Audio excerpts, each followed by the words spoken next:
The courtroom was silent, save for the soft shuffle of papers and the occasional cough from the spectators. Judge Rebecca Larson sat at her desk, her stern expression unwavering as the prisoner, a young man in his 20s, was led in by two officers. His hands were shackled, but his gaze never wavered. It was almost as if he was expecting something or someone. The tension in the room was thick enough to cut through with a knife, and everyone seemed to be holding their breath. Judge Larson had seen her fair share of criminals in the courtroom. She'd sentenced dozens of them over the years, some guilty, others less so, but today was different. Something felt off. She couldn't quite place it. But as the prisoner was seated, something caught her eye, a small, delicate necklace peeking out from beneath his orange jumpsuit.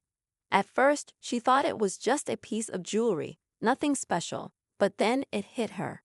Her breath caught in her throat. She blinked, her mind racing, trying to make sense of what she was seeing. The necklace, that necklace, the one that had been her daughter's. The one her daughter had worn every single day before the accident. Rebecca had kept it, locked away in her drawer for years, not knowing if she could ever bring herself to look at it again. She leaned forward, her hands gripping the edges of her desk as she stared at the piece of jewelry, her heart pounding in her chest. Her mind was reeling, her body suddenly feeling too heavy for the chair she was sitting in. How could this be? Why would this man have her daughter's necklace? Was it a coincidence, or was it something more sinister? The prisoner shifted uncomfortably in his seat, noticing the judge's intense stare. He tried to avoid her gaze, but it was impossible to ignore the tension in the air. The room was still, everyone waiting for the next move. Rebecca struggled to maintain her composure, but inside, her thoughts were racing. This necklace, this piece of her daughter's life, had been lost to her for so long. She had never imagined it would resurface in such a way. The implications were too much to process. A sudden wave of dizziness washed over her, and before she could react, she felt herself slipping, her vision narrowing as her legs buckled beneath her. Her body collapsed sideways, and she would have hit the floor if not for the quick reflexes of her clerk, who rushed to catch her.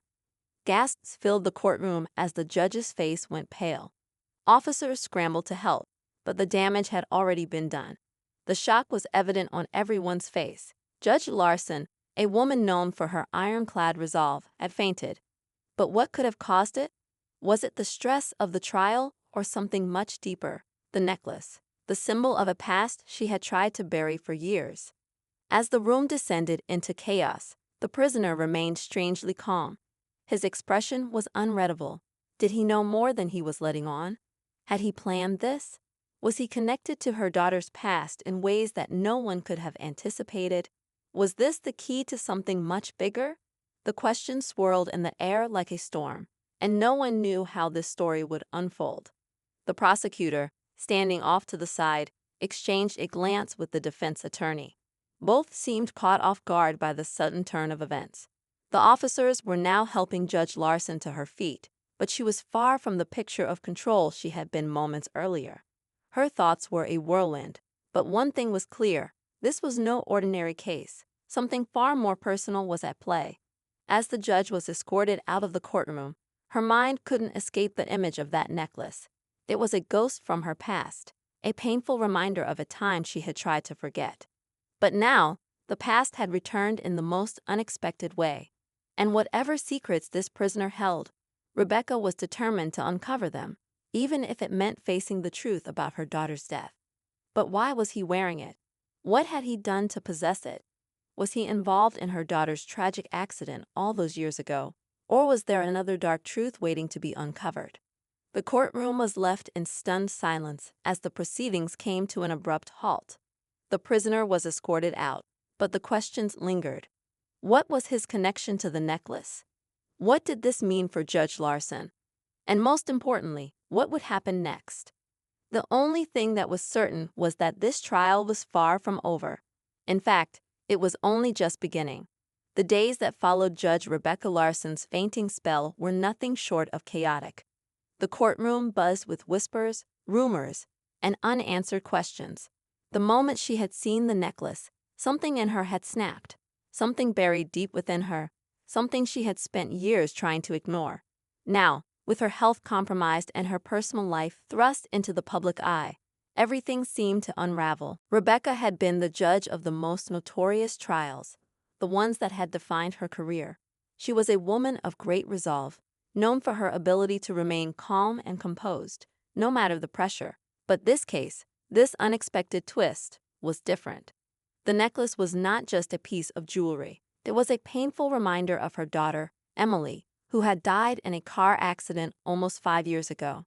The grief had never fully healed, but she had managed to push it aside, focusing on her work, distancing herself from the past. Now that past had come back in the form of a young man sitting in the defendant's chair, wearing the very necklace her daughter had owned. Rebecca's mind refused to settle. She couldn't stop thinking about the prisoner. Who was he? What was his connection to her daughter? Was it a mere coincidence, or was it something more? Could he have known Emily? Had he been involved in her death? The possibilities were terrifying, but the truth was that she had no answers. All she knew was that the man in front of her had crossed a line. He had somehow linked himself to her daughter in a way she couldn't understand. The prisoner's name was James Foster. He had been arrested for a string of robberies in the city, each one more brazen than the last. His rap sheet was long, but nothing about his crimes suggested any connection to Judge Larson's personal life. That is, until that necklace. The authorities had not made any connections between him and the Larson family, but Rebecca's gut told her there was more to this story.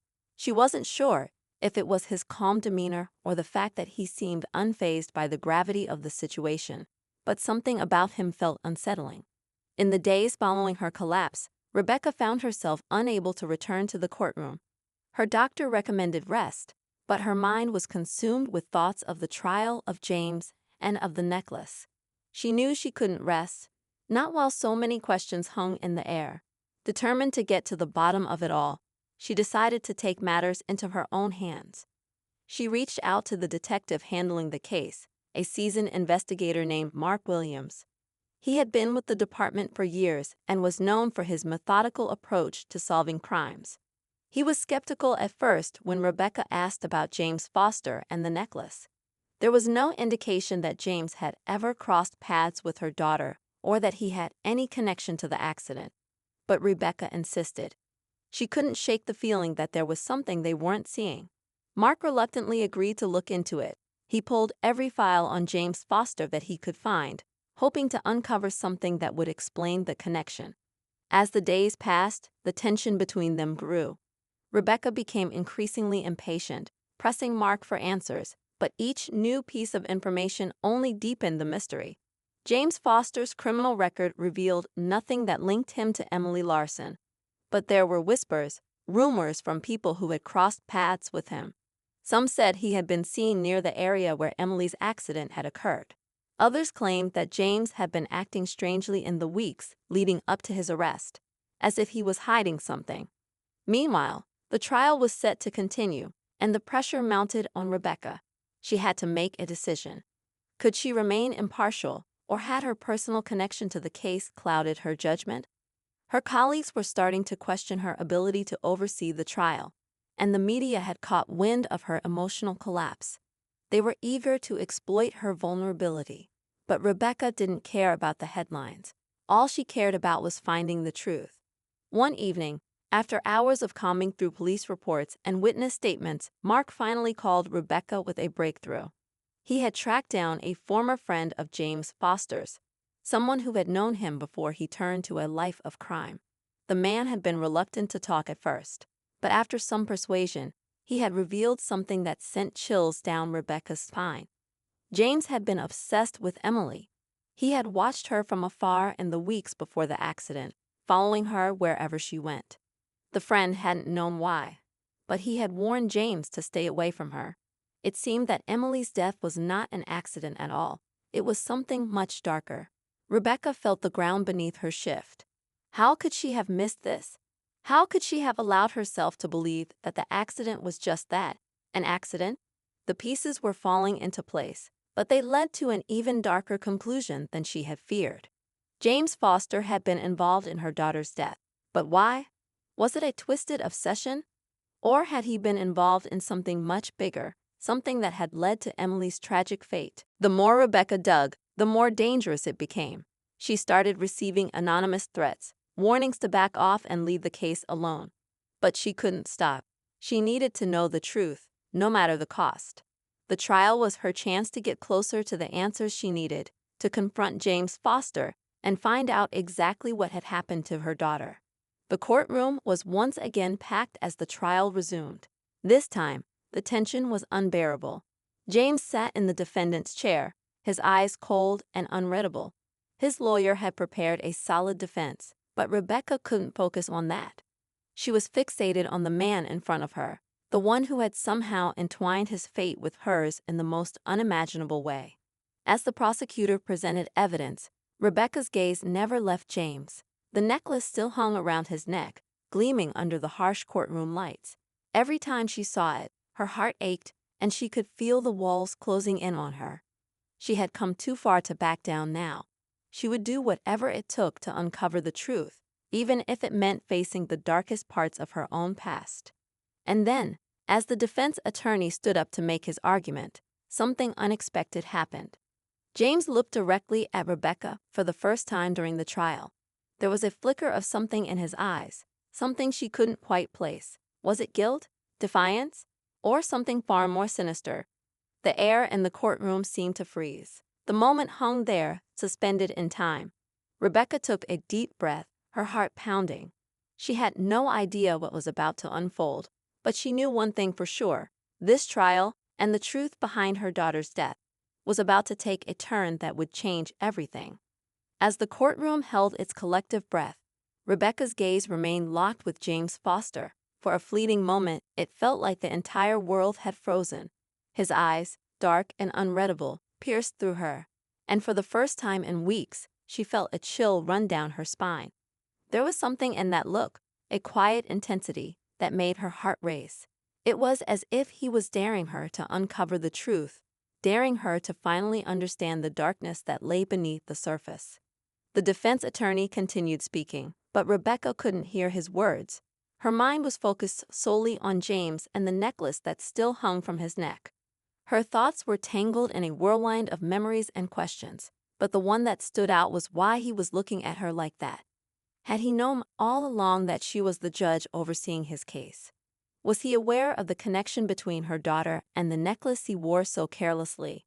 The prosecutor, noticing Rebecca's distracted state, called her attention back to the proceedings. It was time for her to make her ruling. The tension was thick, the room buzzing with anticipation. Rebecca took a deep breath, trying to steady herself. She had to push through the fog in her mind. For Emily, for justice. She glanced down at the court files in front of her, her hand shaking slightly as she turned the pages, searching for a clue, anything, that would provide the missing pieces. Then, as if the universe had decided it was time for the truth to come to light, the defense attorney slipped up. He mentioned something in passing about James' unfortunate history with certain individuals and unresolved matters from his past. At first, it seemed like a routine comment, but to Rebecca, it felt like a slip, a crack in the armor. Her mind immediately went to work. She turned to Mark Williams, who had been seated in the back of the room, watching the trial unfold. With a quick nod, she gestured for him to come over. As he made his way to her side, she whispered urgently, "Find out who he was really with before the accident. I think we're missing something crucial." Mark didn't hesitate. He quickly left the courtroom to follow her instructions, leaving Rebecca with nothing but the growing realization that she was closer to the truth than she'd ever been. She felt an unsettling surge of energy as everything seemed to fall into place. James Foster wasn't just a criminal. He was part of something much darker, a scheme that had tragically intersected with her daughter's life. Moments later, Mark returned with a look of shock on his face. He handed Rebecca a file. Inside were photographs, text messages, and witness testimonies. It was all there. James Foster had been involved with a dangerous gang, one that was known for its underground dealings in stolen goods, including rare jewelry. The gang had been operating for years, but James's connection to it had remained under the radar until now. The most shocking discovery, however, was that Emily Larson, unbeknownst to her mother, had crossed paths with one of the gang's members. It turned out that Emily had unknowingly bought a piece of jewelry, a necklace, from a shady vendor, not realizing its criminal ties. When James had seen her wearing it, he had become obsessed. The necklace wasn't just a piece of sentimental value. It was part of a larger, darker network of stolen goods. Emily had paid the price with her life for something she never even knew she was involved in. Rebecca's stomach churned as she processed the revelation. Her daughter's death hadn't been an accident. It had been a consequence of the dangerous world James and his associates inhabited. Emily had been in the wrong place at the wrong time, a tragic victim of a ruthless gang. The necklace, the one Rebecca had locked away for years, had been the trigger. As the realization set in, the weight of the moment became unbearable. Rebecca's mind raced, and her emotions threatened to overwhelm her. But she knew what she had to do. The time for questions had ended. The truth had been revealed. And now it was her responsibility to see that justice was served. With newfound resolve, she stood up and addressed the courtroom, her voice steady despite the emotional storm raging inside her. The defendant, James Foster, is not merely a petty criminal. He is a man whose actions led to the death of an innocent young woman. Emily Larson, my daughter, was the victim of a world she had no place in, a world that claimed her life without her even knowing. The room was silent as her words sank in. James, for the first time during the trial, showed a flicker of emotion. It was subtle, a twitch in his jaw, a brief lowering of his eyes. But it was enough to confirm everything Rebecca had suspected. He knew exactly what he had done. He knew exactly why she had collapsed when she saw the necklace. I hereby declare, Rebecca continued, her voice unwavering, that the court will seek full justice for Emily Larson. James Foster will face the consequences of his actions, and I will make sure of it, no matter what. As she delivered her final verdict, the weight of the moment hung heavy in the air. There were still unanswered questions, but one thing was clear: the truth had been uncovered. Emily's death was no longer a mystery. The tragic accident had been a cruel twist of fate, one that had dragged Rebecca back into a past she had tried to escape. But now, with the truth finally revealed, she could begin to heal. The trial ended with a sense of finality, but Rebecca knew her journey was far from over. The road to healing would be long, and the scars of the past would never fully fade. But for the first time in years, she felt like she had reclaimed something: justice for her daughter, and a path forward for herself. As the courtroom emptied, Rebecca stood alone, looking out the window at the city she had dedicated her life to serving. The storm had passed, but the lessons would stay with her forever. Sometimes, the truth was more painful than we could imagine, but it was also the only thing that could set us free.